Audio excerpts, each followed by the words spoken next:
Eto pa lang si Marcoleta, no? Ang daming kagalit na.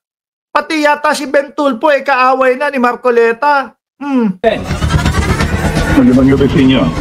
Ay, diretsahang tanong na sa'yo, Ben, no? May galit ka ba kay Senator Marcoleta? Direktahan. Siyempre, kapag ka live interview ng mga ganyan, no, ay wala. Naku, okay lang. Kampante lang ako. Cool na cool lang kami. Ano? So, Hindi naman. hindi naman.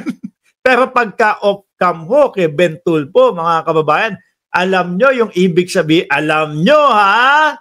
Alam nyo yung ibig sabihin kay Ben Tulfo. Kapag ka off-cam ho, mga boss, no? Alam ko, nanggagalaiti sa galit yan. May problema lang siguro dito. I believe that we have the same, direction, but different siguro destination. Pinersonal na yata dito ni Senator Marcoleta sa kanyang Bill Ribbon Committee when he said something like...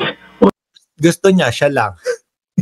Gusto niya, siya lang yung magmukha ko, tagumpay ko to. Gusto niya, ganun lang. Ayaw nang merong ibang mag-iimbestiga ho, mga kababayan. Akalain nyo yun.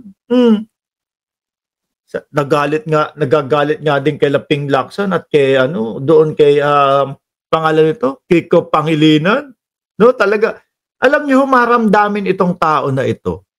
Yung tipo bang kapag kayong nadehado siya doon sa Senado, pupunta doon sa Net25, yung pinagkukumpulan nila, yung pinag-aanohan, ini-estasyonan nila. Tapos doon babanat ng babanat. Yung tipong parang parehaso nung tayo'y mga bata.